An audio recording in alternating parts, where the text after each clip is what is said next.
ಬೇಳೆ ಒಬ್ಬಟ್ಟು ಈ ವಿಧಾನದಲ್ಲಿ ಮಾಡಿಕೊಂಡ್ರೆ ನೋಡಿ ಎಷ್ಟು ಚೆನ್ನಾಗಿದೆ ಅಂತ. ತುಪ್ಪದೊಂದಿಗೆ ತಿನ್ನೋದಕ್ಕೆ ತುಂಬಾ ಚೆನ್ನಾಗಿ ರೆಡಿಯಾಗಿದೆ ಹಾಗೂ ಸ್ಮೂತಾಗಿರುವಂಥ ಹದವಾಗಿ ಬೆಂದಿರುವಂತಹ ಒಬ್ಬಟ್ಟು, ಎಲ್ಲೂ ಕೀಳದೇ ಇರುವಂಥ ಒಬ್ಬಟ್ಟು ಎಷ್ಟು ಚೆನ್ನಾಗಿದೆ ಅಂತ ನೀವೇ ನೋಡ್ಬೋದು. ಹಾಗಿದ್ರೆ ಬನ್ನಿ ಈಗ ವಿಡಿಯೋ ನೋಡೋಣ. ಹಲೋ ಫ್ರೆಂಡ್ಸ್, ವೆಲ್ಕಮ್ ಟು ರುಚಿ ಪಯಣ.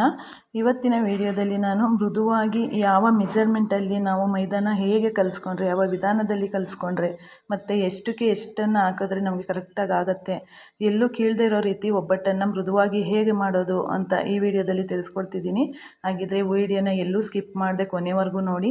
ಮುಂದಿನ ವಿಡಿಯೋದಲ್ಲಿ ಈ ಬೇಳೆ ಒಬ್ಬಟ್ಟಿನ ಸಾಂಬಾರು ಬರುತ್ತೆ, ಅದನ್ನು ನೋಡಿ ಅಂತ ಹೇಳ್ತಾ ಹಾಗಿದ್ರೆ ಶುರು ಮಾಡೋಣ. ನಾನು ಅರ್ಧ kg ಬೇಳೆನ ತಗೊಂಡಿದ್ದೀನಿ. ಅರ್ಧ kg ಬೇಳೆಗೆ ಇದರಲ್ಲಿ 2 ಕಪ್ ಆಗುವಷ್ಟು ಬೇಳೆ ಆಗುತ್ತೆ. ಅದಕ್ಕೆ ನಾವು 1 ಕಪ್ ಎಕ್ಸ್ಟ್ರಾ 3 ಕಪ್ ಆಗೋಷ್ಟು ನಾವು ಮೈದಾನ ಹಾಕ್ಕೊಂಡು ಅದಕ್ಕೆ ಸ್ವಲ್ಪ ಉಪ್ಪು, ಸ್ವಲ್ಪ ಅರಿಶಿನ ಪುಡಿ ಹಾಕ್ಕೊಂಡು ಚೆನ್ನಾಗಿ ಮಿಕ್ಸ್ ಮಾಡ್ಕೋಬೇಕು. ಫಸ್ಟು ಮಿಕ್ಸ್ ಮಾಡಿಕೊಂಡು ಸ್ವಲ್ಪನೇ ನೀರನ್ನು ಹಾಕ್ಕೊಂಡು ನಾವು ಇದನ್ನು ಕಲಿಸ್ಕೋಬೇಕಾಗತ್ತೆ. ನಮಗೆ ಹೂರ್ಣನೇ ಸ್ವಲ್ಪ, ನಮ್ಮ ಮನೆಗಳಲ್ಲಿ ಮಕ್ಕಳು ಏನು ಮಾಡ್ತಾರೆ, ಹೂರ್ಣನೇ ಜಾಸ್ತಿ ತಿನ್ಬಿಡೋದ್ರಿಂದ ನಮಗೆ ಈ ನಾವೇನು ಮೈದಾ ಕಲಿಸ್ತಿದ್ದೀವಲ್ಲ ಅದು ಸ್ವಲ್ಪ ಉಳ್ಕೊಳ್ಳುತ್ತೆ. ಅದನ್ನು ನಾವು ಏನಕ್ಕಾದ್ರೂ ಬಳಸ್ಕೋಬೋದು. ನೀವು ಕರೆಕ್ಟಾಗಿ ನಾವು ಅರ್ಧ kgನ ನಾವು ಅದನ್ನು ಫುಲ್ಲು ಒಬ್ಬಟ್ಟು ತಟ್ತೀವಿ ಅನ್ನೋದಾದರೆ 3 ಕಪ್ಪು ನಮಗೆ ಮೈದಾ ಬೇಕಾಗತ್ತೆ. 2 ಕಪ್ ಬೇಳೆಗೆ ಅರ್ಧ kg ಅಂದರೆ 2 ಕಪ್ ಬೇಳೆ ಆಗುತ್ತೆ. ಈಗ ನೋಡಿ, ಇಷ್ಟು ಆದ ನಂತರ ಸ್ವಲ್ಪನೇ ಎಣ್ಣೆ ಹಾಕ್ಕೊಂಡು ಚೆನ್ನಾಗಿ ಮಿಕ್ಸ್ ಮಾಡ್ಕೋಬೇಕಾಗತ್ತೆ. ನಾವು ಮೈದಾನ ಯಾವ ರೀತಿ ಕಲಿಸ್ಕೊಳ್ತೀವೋ ಅದೇ ಒಂದು ವಿಧಾನದಲ್ಲಿ ಕಲಿಸ್ಕೊಂಡ್ರೆ ಮಾತ್ರ ನಮಗೆ ನೀಟಾಗಿ ಒಬ್ಬಟ್ಟು ಬರುವಂಥದ್ದು. ನೋಡಿ, ನಾವು ಕೈಲಿ ಕಲಿಸ್ಕೊಂಡಿದ್ದಾದ ನಂತರ ನಾವು ಈಗ ಇದಿರುತ್ತೆ ನೋಡಿ, ಅಡುಗೆ ಮನೆ ಸ್ಲ್ಯಾಬ್ ಇರುತ್ತೆ ನೋಡಿ, ಕೌಂಟರ್, ಅದ್ರ ಮೇಲೆ ಹಾಕ್ಕೊಂಡು ಚೆನ್ನಾಗಿ ಇದನ್ನು ಪ್ರೆಸ್ ಮಾಡಿ ಚೆನ್ನಾಗಿ ಉಜ್ಜಿ ನಾದ್ಕೋಬೇಕು.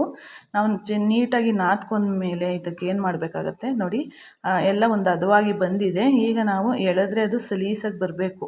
ಮತ್ತು ನಾವು ಅದನ್ನು ನೆನೆಯೋದಕ್ಕೆ ಬಿಡಬೇಕು. ಟೈಮ್ ಇದ್ದರೆ ಒಂದು 2 ಗಂಟೆ ಟೈಮ್ ಬಿಟ್ಟರೂ ಆಗುತ್ತೆ.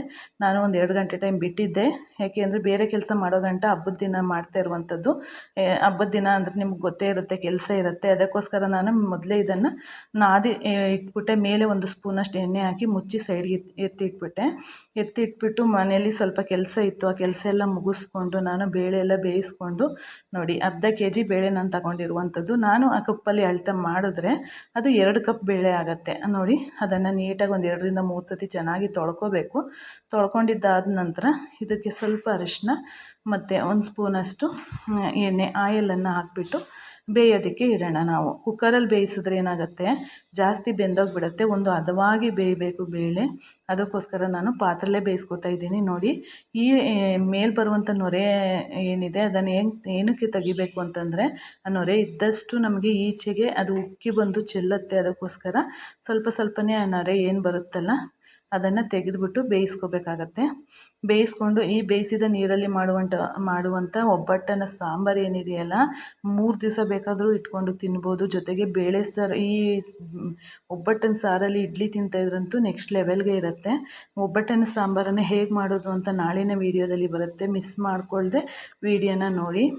ಮತ್ತು ಇನ್ನೊಂದು ಏನಂದರೆ, ಒಬ್ಬೊಬ್ಬರು ಎಲ್ಲರೂ ಒಬ್ಬಟ್ಟು ಮಾಡ್ತಾರೆ, ಎಲ್ಲರೂ ಒಬ್ಬಟ್ಟನ್ನು ಸಾರು ಮಾಡ್ತಾರೆ. ಒಬ್ಬೊಬ್ಬರು ಮಾಡುವಂಥ ಶೈಲಿ, ಒಬ್ಬೊಬ್ಬರು ಮಾಡುವಂಥ ರುಚಿನೇ ಬೇರೆ ಇರುತ್ತೆ. ಹಾಗಾಗಿ ನಾವು ನೋಡಿದ್ರೆ ನಿಮಗೆ ಗೊತ್ತಾಗುತ್ತೆ ಯಾವ ರೀತಿ ಅಂತ. ಈಗ ನಾನು ಇದನ್ನು ಮೈದಾನ ನೆನೆಯೋದಕ್ಕೆ ಬಿಟ್ಬಿಟ್ಟಿದ್ದೀನಿ.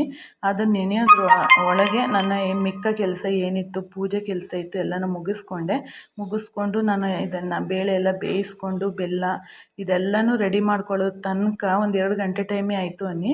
ಅಲ್ಲಿವರೆಗೂ ಅದು ಚೆನ್ನಾಗಿ ನೆಂತಿತ್ತು. ಬೇಳೆ ಚೆನ್ನಾಗಿ ಬೆಂದಿದೆ. ಬೇಳೆ ಯಾವ ರೀತಿ ಬೇಯಬೇಕು ಅನ್ನೋದನ್ನು ನಾನು ತೋರಿಸ್ತೀನಿ. ಈಗ ಒಳಗಡೆ ಗಟ್ಟಿ ಇರಬಾರ್ದು, ನೀಟಾಗಿ ಒಂದು ತೂತು ಬೋಸಿ ಬರುತ್ತೆ ನೋಡಿ, ಅದರಿಂದ ನೀರನ್ನು ಬೇರೆ ತೆಗೆದು ಬಿಡಬೇಕು. ಬೇಳೆ ಯಾವ ರೀತಿ ಬೇಯಬೇಕಂದ್ರೆ ನೋಡಿ, ಒಳಗಡೆ ಗಟ್ಟಿ ಇರಬಾರ್ದು.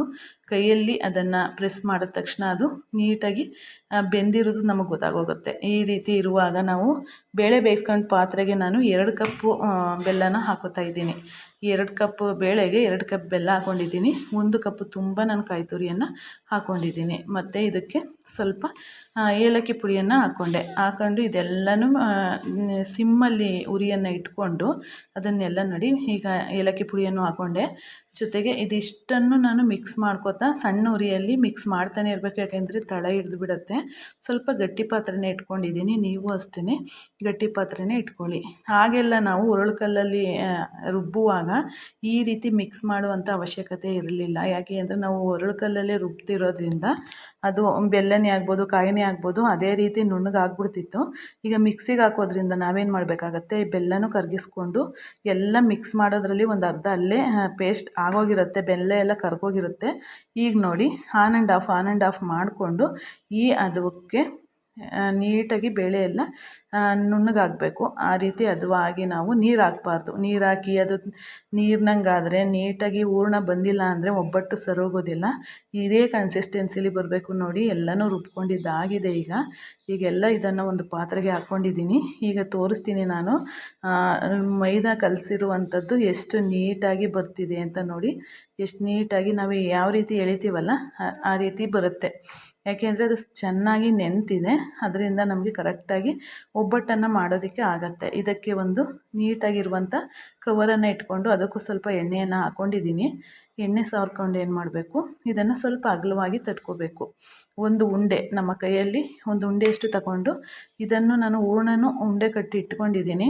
ಇದನ್ನು ಅಷ್ಟೇ ಸುತ್ತ ಕವರ್ ಮಾಡ್ಕೋಬೇಕು. ಕವರ್ ಮಾಡ್ಕೊಂಡಿದ್ದಾದ ನಂತರ ಮೇಲೆ ಎಕ್ಸ್ಟ್ರಾ ಬಂದದ್ದನ್ನು ತೆಗೆದೇವಾಕ್ಬಿಡಿ. ಯಾಕೆ ಅಂದರೆ ಎಕ್ಸ್ಟ್ರಾ ಮೈದಾ ಇದ್ದರೆ ಮೈದಾನೇ ಜಾಸ್ತಿ ಸಿಗುತ್ತೆ, ಆಗ ಚೆನ್ನಾಗಿ ತಿನ್ನೋದಕ್ಕೆ ಚೆನ್ನಾಗಿ ಅನಿಸಲ್ಲ. ಅದಕ್ಕೋಸ್ಕರ ತಟ್ಟೋದು ಒಂದು ವಿಧಾನ ನೋಡಿ.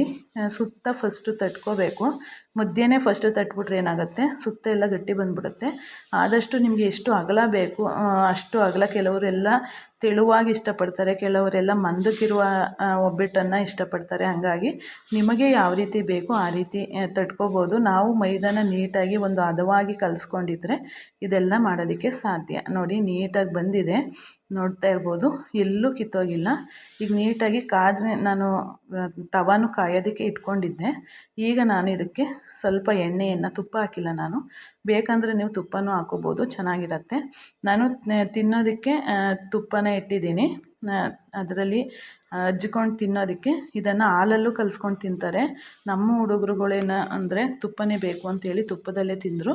ನಾನು ಇದು ಬೇಯಿಸೋದಕ್ಕೆ ಸ್ವಲ್ಪ ಆಯಿಲನ್ನು ಹಾಕ್ಕೊಂಡು ಬೇಯಿಸ್ತಾಯಿದ್ದೀನಿ. ಮೃದುವಾಗಿ ಬೇಯಿಸ್ಕೋಬೇಕು, ಒಂದು ಹದವಾಗಿ ನೀಟಾಗಿ. ನೋಡಿ ಈ ರೀತಿ ಬರುತ್ತೆ.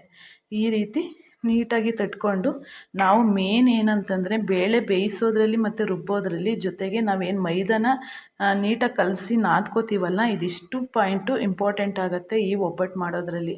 ಕೆಲವು ಸಲ ನೀಟಾಗಿ ಒಂದು ಹೆಚ್ಚು ಕಡಿಮೆ ಆಯಿತು ಅಂತಂದ್ರೂ ಒಬ್ಬಟ್ಟು ಒದ್ರೋಗೋದು, ಫುಲ್ಲು ಪುಡಿ ಆಗೋಗುತ್ತೆ. ಈ ರೀತಿ ಎತ್ತಿ ತೆಗ್ದು ಇಡೋದಕ್ಕೆ ಅದು ಬರೋದೇ ಇಲ್ಲ. ನೋಡಿ ಇನ್ನೊಂದನ್ನು ತಟ್ಟಿ ನಾನು ತೋರಿಸ್ಕೊಡ್ತೀನಿ. ಬಾಳೆ ಎಲೆ ಮೇಲಾದರೂ ತಟ್ಟಾಕ್ಬೋದು, ಕವರ್ ಮೇಲಾದರೂ ತಟ್ಟಾಕ್ಬೋದು. ನಾವು ನೀಟಾಗಿ ಬಂದಿದೆ ಅಂದರೆ ಕರೆಕ್ಟಾಗಿ ನೀವು ಯಾವುದೇ ರೀತಿ ತಟ್ಟಿದ್ರೂ ಅದು ಕರೆಕ್ಟಾಗಿ ಬರುತ್ತೆ.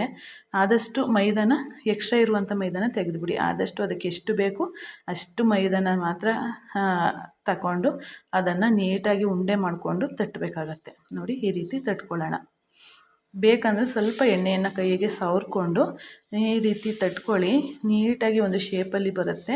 ನೀವು ಸೈಡಲ್ಲೆಲ್ಲ ದಪ್ಪ ಆಗದೇ ಇರೋ ರೀತಿ ಸುತ್ತ ನೋಡಿ ತಟ್ಕೊಂಡು ಬೇಯಿಸ್ಕೊಳ್ಳೋದಕ್ಕೆ ಇದು ಮಾಡಬೇಕು. ನೀವು ಇಷ್ಟೆಲ್ಲ ನೀಟಾಗಿ ಮಾಡ್ಕೊಂಡ್ರಿ ಅಂದರೆ ತುಂಬಾ ಚೆನ್ನಾಗಿರುವಂತಹ ಒಬ್ಬಟ್ಟು ನಿಮಗೆ ಬರುತ್ತೆ ಅಂತ ಹೇಳ್ತಾ, ನೋಡಿ ತುಂಬಾ ಚೆನ್ನಾಗಿದೆ ಅಲ್ವಾ. ಈಗ ನೋಡಿದ್ರೆ ಅಲ್ವಾ, ಈ ರೀತಿ ನೀಟಾಗಿ ತಟ್ಕೋಬೇಕು. ತಟ್ಕೊಂಡು ಮತ್ತು ಬೇಯಿಸೋದು ಅಷ್ಟೇ, ದೊಡ್ಡ ಉರಿಯಲ್ಲಿ ಬೇಯಿಸಬಾರ್ದು, ಒಂದು ಸಿಮ್ಮಲ್ಲಿ, ಒಂದು ಮೀಡಿಯಮ್ ಉರಿಯಲ್ಲಿ ನೋಡಿಕೊಂಡು ಸೀದೋಗಬಾರ್ದು ಅದು. ಆ ರೀತಿ ಸ್ವಲ್ಪ ಎಣ್ಣೆಯನ್ನು ಹಾಕ್ಕೊಂಡು ನೀಟಾಗಿ ಮೇಲೆ ಕೆಳಗೆ ಹಾಕ್ಕೊಂಡು ನೋಡಿ ಈ ರೀತಿ ಹಾಕ್ಕೊಂಡು ಇದನ್ನು ನೀಟಾಗಿ ಬೇಯಿಸ್ಕೋಬೇಕಾಗತ್ತೆ. ಈ ರೀತಿ ಮೆಜರ್ಮೆಂಟಲ್ಲಿ ನೀವು ಮಾಡಿಕೊಂಡ್ರೆ ಯಾವುದೇ ಕಾರಣಕ್ಕೂ ಒಂದು ಒಬ್ಬಟ್ಟು ನಿಮಗೆ ಕಿತ್ತೋಗೋದಿಲ್ಲ. ಅಷ್ಟು ಒಬ್ಬಟ್ಟು ನೀಟಾಗಿ ಬರುತ್ತೆ. ಮತ್ತು ತಿನ್ನೋದಕ್ಕೆ ಟೇಸ್ಟ್ ಅಂತ ನೆಕ್ಸ್ಟ್ ಲೆವೆಲಲ್ಲೇ ಇರುತ್ತೆ. ನಮಗೆಲ್ಲ ಚಿಕ್ಕವರಿದ್ದಾಗೆಲ್ಲ ಬೇಳೆ ಒಬ್ಬಟ್ಟು ಅಂದರೆ ಹಾಲು ಕಾಯಿಸಿ ಅದಕ್ಕೆ ಹಾಕ್ಕೊಡೋರು. ಈಗಿನ ಮಕ್ಕಳು ತಿನ್ನೋದಿಲ್ಲ. ಹಾಲಲ್ಲಿ ಕೆಲವರು ಇಷ್ಟಪಡ್ತಾರೆ, ಕೆಲವರು ಇಷ್ಟಪಡಲ್ಲ. ಅದಕ್ಕೋಸ್ಕರ ನಾನು ತುಪ್ಪನೇ ಇಟ್ಕೊಂಡು ಇದಕ್ಕೆ ಬಡಿಸ್ದೆ ನಾನು. ನೋಡಿ ನಿಮಗೆ ಹಾಲಲ್ಲಿ ಇಷ್ಟ ಅಂದರೆ ಹಾಲಲ್ಲೂ ತಿನ್ಬೋದು. ತುಂಬಾ ಟೇಸ್ಟಿಯಾಗಿ ಬರುತ್ತೆ ಈ ಒಬ್ಬಟ್ಟು, ಬೇಳೆ ಒಬ್ಬಟ್ಟು ತುಂಬಾ ಚೆನ್ನಾಗಿರುತ್ತೆ. ಈಗ ನೋಡಿ ಒಂದು ಹದವಾಗಿ ಬೆಂದಿದೆ, ಎಲ್ಲೂ ಸೀದೋಗಿಲ್ಲ, ಎಲ್ಲೂ ಕಿತ್ತೋಗಿಲ್ಲ. ಈ ರೀತಿ ಚೆನ್ನಾಗಿ ಬರುತ್ತೆ. ಈ ರೀತಿ ನೀವು ಟ್ರೈ ಮಾಡಿ. ರುಚಿಕರವಾದ ಒಬ್ಬಟ್ಟು ರೆಡಿಯಾಗಿದೆ ತಿನ್ನೋದಕ್ಕೆ. ಈಗ ಜೊತೆಗೆ ಇದ್ರ ಒಬ್ಬಟ್ಟಿನ ಸಾಂಬಾರು ನೋಡ್ಬೋದು ಎಷ್ಟು ಕಲರ್ಫುಲ್ ಆಗಿದೆ ಅಂತ. ಇದು ನಾಳೆ ವಿಡಿಯೋದಲ್ಲಿ ಬರುತ್ತೆ.